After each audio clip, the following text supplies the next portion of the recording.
En las páginas de la historia española encontramos un capítulo sombrío marcado por la figura de Isabel II, la única reina regente que ha gobernado España en su historia moderna como nación unificada. Su reinado, sin embargo, fue un sendero tortuoso marcado por la inestabilidad interna y una debilidad palpable en su capacidad para gobernar, lo que exacerbó aún más los problemas que enfrentaba su reino y haciendo de su vida algo miserable.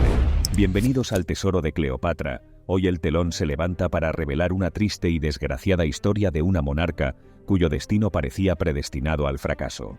Los primeros años de Isabel II datan de 1800, cuando nació en el Palacio Real de Madrid el 10 de octubre de 1830.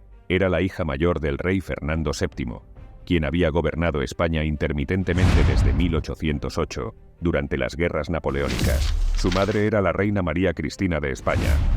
Fernando tuvo varios hijos, pero todos murieron en la infancia o eran niñas, lo cual planteaba un problema ya que España había seguido la ley sálica, que prohibía a las mujeres suceder en el trono. Por eso, en 1830, Fernando promulgó una pragmática sanción para permitir que una hija pudiera heredar si él moría sin un heredero varón. El sucesor al trono de España se encontró con una nación sumida en problemas. Hasta el siglo XVI, España había sido la nación más poderosa del mundo, con un vasto imperio que se extendía por América y del cual obtenía enormes riquezas en forma de lingotes de oro y plata de México, Perú y Bolivia.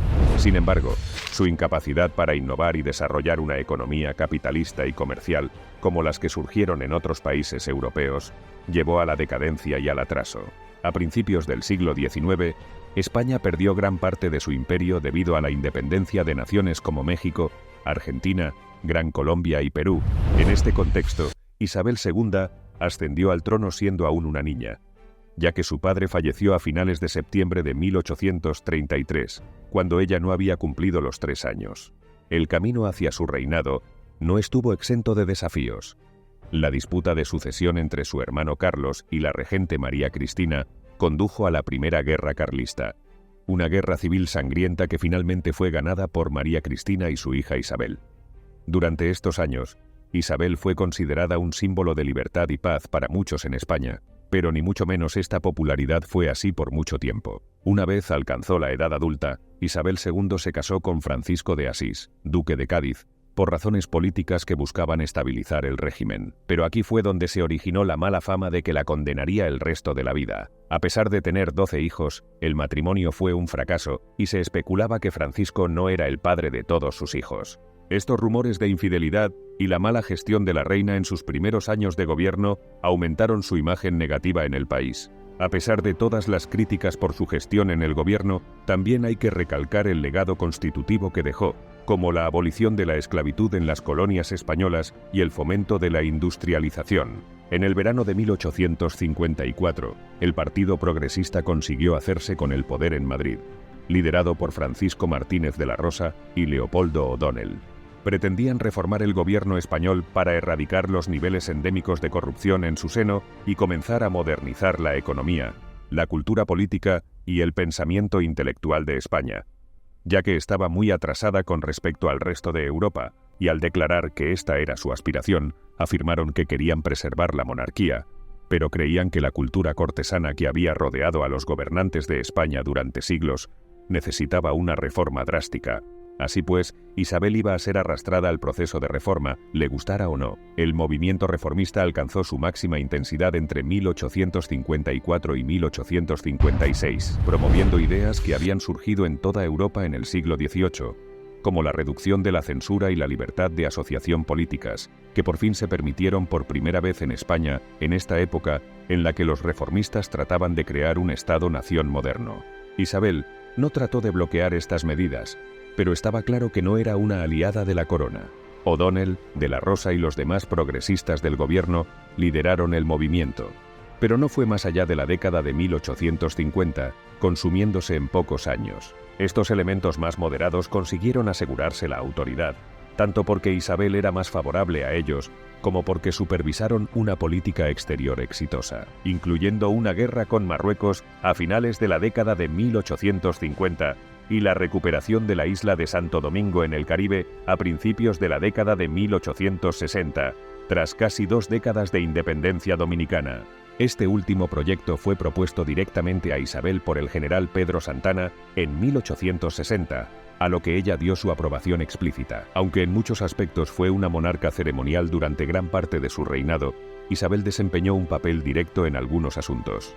Cuando Santo Domingo fue reclamado para España, Isabel era una soberana profundamente impopular entre amplios sectores de la población española, quienes la veían como una reina vanidosa, estúpida, con sobrepeso y ninfómana, incapaz de hacer su trabajo y un impedimento para cualquier reforma en el país. Una muestra de este odio hacia la reina se pudo ver el 2 de febrero de 1852, cuando el cura Merino Martínez y Gómez intentó acabar con la vida de Isabel clavando un estilete en el costado cuando ésta se encontraba en la Basílica de Nuestra Señora de Atocha.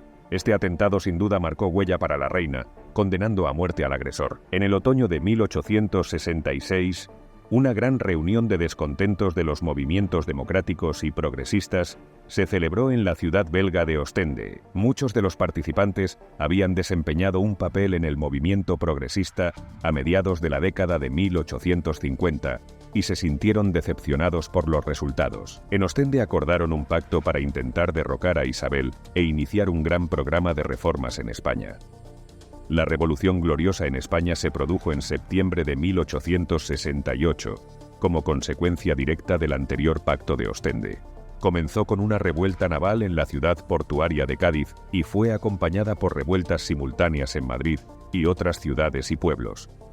Isabel no fue derrocada inmediatamente y consiguió reunir a sus partidarios en los primeros días de la guerra, pero finalmente los generales leales, incluido su amante favorito, Juan Prim, la abandonaron, y con la derrota de un ejército realista en la batalla de Alcolea, el 28 de septiembre, la causa de Isabel estaba condenada. Aceptando esto, se dirigió con su familia y séquito a través de los Pirineos a Biarritz, en el sur de Francia, donde pensaba vivir en el exilio.